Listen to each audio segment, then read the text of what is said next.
This video is a continuation of the earlier video wherein we have covered a demonstration of constructor injection and setter injection for primitive data types.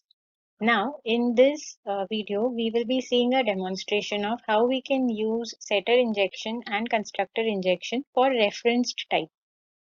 So, we have already seen that we have a class address having private data members and constructors and public getters and setters.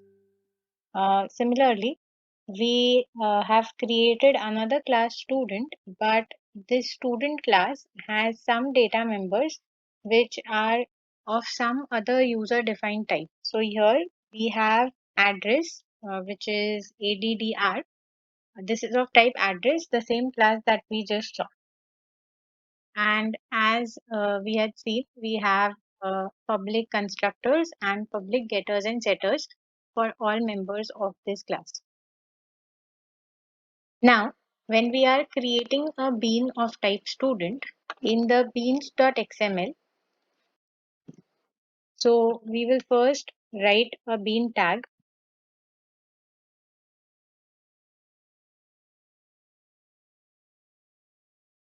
Here we specify the ID as S1.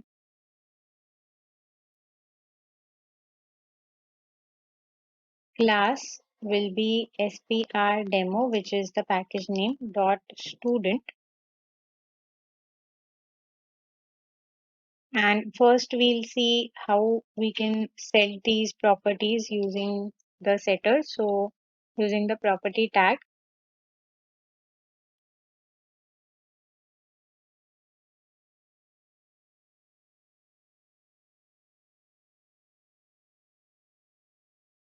Similarly, we will write a property tag for the roll number of student.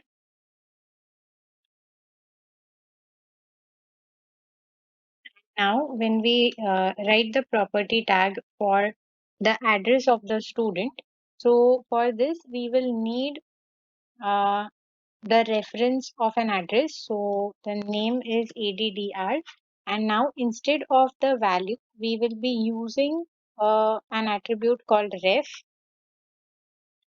So ref is equal to, and now let us set the address to A2.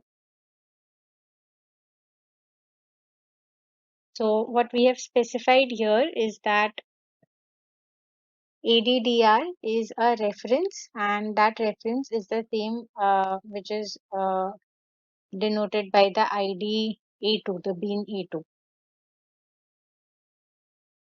So here we have used setter injection for referenced types. In the same way, we will be using constructor injection. So in case of constructor injection, we will be using the constructor arg.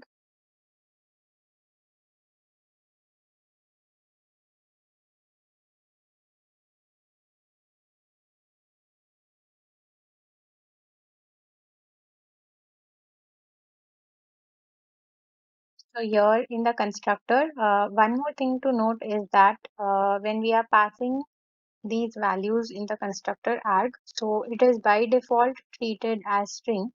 So even if we do not pass any name or type to it, it will automatically map it to the string argument. But there should not be multiple string arguments, otherwise there will be ambiguity and the constructor will not be mapped properly. Similarly, here we are passing the roll number. Let's say roll number is 1.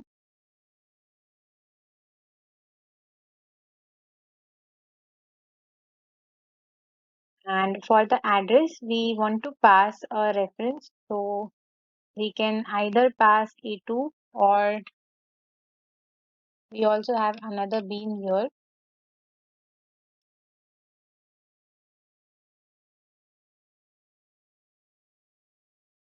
So let us pass A1.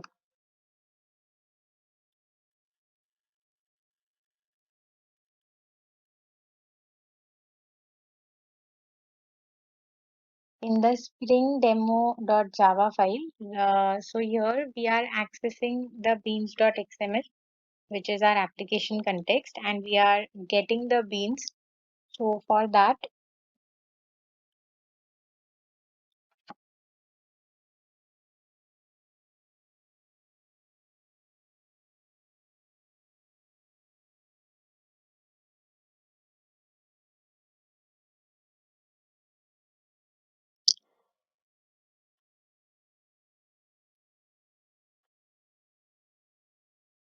like we had used the getBean method to get a bean of type address, in the same way we can use the getBean method to get a bean of type student. Since we have two student beans, so we will be using the getBean method with the name. So context dot getBean, and here we pass this one.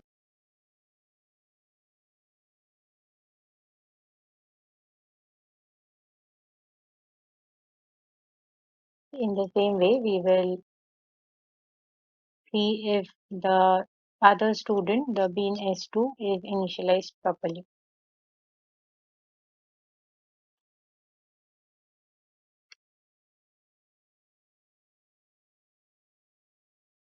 So it says there is an error which occurred.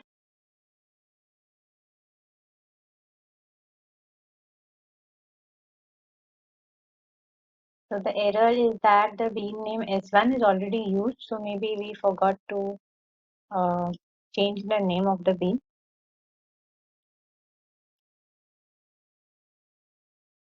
So we make this S2 and we'll run the code again. So these are all the beans that were found in the configuration file, which is A1, A2, S1, and S2.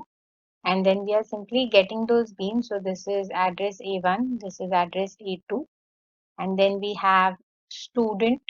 So this is the first student with his roll number and address, and this is the second student.